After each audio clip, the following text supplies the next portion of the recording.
हम देखते हैं अनाटमी को, तो डायग्रामेटिकली देखें। साथ ही उसने बताया कि आपके पास अनाटमी को अगर हम देखेंगे तो ये एक ग्रीक वर्ड है कट, ठीक है, कट अपार्ट। कट अपार्ट से क्या मुराद है कि किसी भी चीज़ को काट कर उसको देखना, तो वो क्या होती है, उसकी अनाटमी होती है, ठीक है। ग्रीक वर्ड एना, एना मीन अपार्ट, टोमी मीन कटिंग, ठीक है। तो ह्यूमन अनाटमी की अगर, क्योंकि आपका यहाँ पे स्पेसिफिकली हमारा जो गोल है वो ह्यूमन अनाटमी को डील करना, उसको डिटेल से समझना।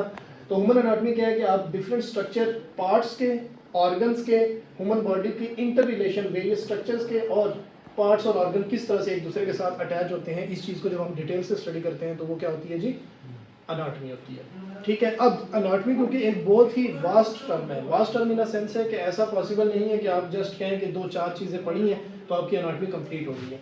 अनाटमी फर्दर आपके पास 8-10 जो है ब्रांचेस, उनके अंदर डिटेल से आती है। सबसे पहले अगर हम देखें gross anatomy, histology, developmental anatomy, functional anatomy, surface anatomy, comparative, radiographic anatomy है, सर्जिकल अनाटमी है, उसके बाद क्लिनिकल है और लास्ट में मॉर्बिड अनाटमी भी मौजूद है, ठीक हो गया। अब अगर हम देखेंगे ग्रॉस अनाटमी, तो आपकी ग्रॉस अनाटमी क्या है कि वो चीज़ें जो आपको विजिबल है नेकेड आई से, नेकेड आई से जो चीज़ें आपको विजिबल हैं वो क्या होती है, ग्रॉस। ग्रॉस का जो वर्ड है वो असल में मैक्रोस्कोपिक एनाटॉमी के लिए भी यूज होता है। फिर आ जाती है हिस्टोलॉजी। हिस्टोलॉजी आपके पास क्या होता है, स्टडी ऑफ टिश्यूज। आपके पास जब जो आपके ह्यूमन ऑर्गन के अंदर जो डिफरेंट आपके पास माइक्रोस्कोप की मदद से जो हम बात करते हैं, तो आपके पास ग्रॉस एनाटॉमी मैक्रोस्कोपिक है, हिस्टोलॉजी माइक्रोस्कोपिक है, ठीक है।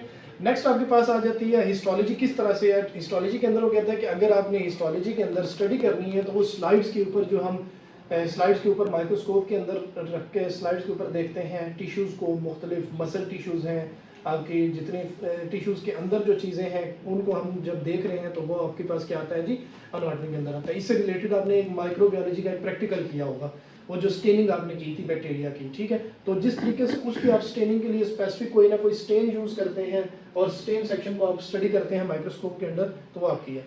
फिर आपके पास आती है डेवलपमेंटल अनाटॉमी। डेवलपमेंटल अनाटॉमी आपके पास जब एक जो फीटस है, जो नौमौलूद बच्चा है, वो जब पैदा होता है तो उसके पीछे किस तरह से स्टेप बाय स्टेप उसकी अनाटॉमी किस तरह चेंज होती है। अगर आप इसमें देखें तो वो देखें एम्ब्रियोलॉजी, फिर ब्लास्टुला स्टार्टिंग फेज, फिर आगे फर्दर, फिर मॉडुला, फिर वो आपके पास ऑर्गेनोजेनेसिस बनते हैं और लास्ट आपके पास इस तरीके से एक जो ह्यूमन बेबी है वो पैदा हो रहा है। तो उसके अंदर भी हर स्टेप के अंदर क्या हो रही होती है, चेंजेस आ रही होती हैं।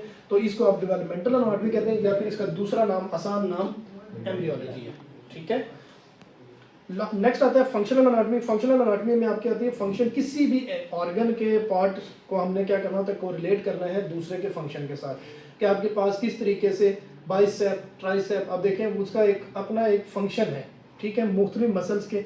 फिर आपके पास सरफेस अनाटॉमी है, बहुत ही कॉमनली, बहुत ही आसान से इस डायग्राम के अंदर अगर आप देखें तो आपको समझ आ रही है कि आपके पास रिब केज किस जगह पर मौजूद है, आपके लंग्स किस जगह पर मौजूद है, आपका स्टमक, डाइजेशन वाला टॉपिक आपने बड़ी डिटेल से पढ़ा, वो किस जगह पर मौजूद है। Anatomical feature that be studied by site without dissection, कि आप एक जर्नल बॉडी को जब सामने रखते हैं तो आपको पता चलता है कि बॉडी के किस किस जगह पर हार्ट मौजूद, लंग्स मौजूद है, किस जगह पर आपके पास स्टमक है, किस जगह पे लीवर है। तो ये आपके पास क्या है, सरफेस अनाटॉमी है, कि एक सरफेस के ऊपर किस तरह। फिर आपके पास कंपैरेटिव अनाटॉमी आती है, anatomy of human being with that of other animal. तो एक एग्जांपल उन्होंने दी है, जैसे आपके पास चिंपैंजी, जो आपकी मंकी वाली वो लाइन है, वो और ह्यूमन अनाटॉमी में क्या डिफरेंस है।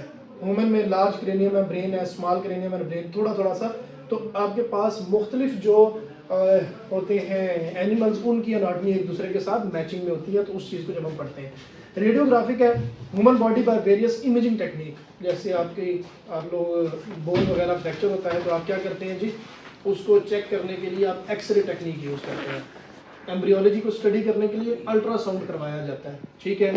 फिर आपके पास सीटी स्कैन करवाया जाता है। वो आपके पास क्या है, रेडियोग्राफिक अनाटॉमी है, कि ऐसी आप बॉडी की उस हिस्से को जो वैसे आप नहीं देख सकते, किसी टेक्निक की मदद से आप उसको विजुलाइज करते हैं, तो वो क्या हो जाती है, रेडियोग्राफिक अनाटॉमी होती है। फिर सर्जिकल अनाटॉमी, वही जो अभी हमने सरफेस अनाटॉमी पढ़ी थी, वही जब आप सर्जिकली मतलब जब आपने उसको करना है तो उसमें किस तरह से आता है। फिर क्लिनिकल अनाटॉमी आती है, अप्लाइड अनाटॉमी, मतलब आपकी डायग्नोसिस और ट्रीटमेंट किस तरीके से, इसको समझने के लिए आसान सी एग्जांपल है कि आप लोग कहते हैं जी, कोई अगर आपसे कहे कि जी इस जगह पर पेन हो रही है, तो आपके जहन में सरफेस एनाटॉमी होगी, तब आप उसके ऊपर क्लिनिकल एनाटॉमी ऐड अप कर सकते हैं कि आपके पास जहन में होगा कि इस जगह पे कौन कौन सा ऑर्गन मौजूद है, किस किस ऑर्गन की वजह से ये इस तरह की पेन हो सकती है, तो आप उसके ऊपर अप्लाई करेंगे क्लिनिकल एनाटॉमी। लास्ट आपके पास मॉर्बिड एनाटॉमी आती है, ये पैथोलॉजी से रिलेट कर रही है कि आपको study of structural functional changes in tissues and organ of the body caused by disease. किसी डिजीज की वजह से आपके पास जो एनाटॉमी है उसमें जो डिफरेंस आता है उसको हम क्या कहते हैं, मॉर्बिड एनाटॉमी कहते हैं।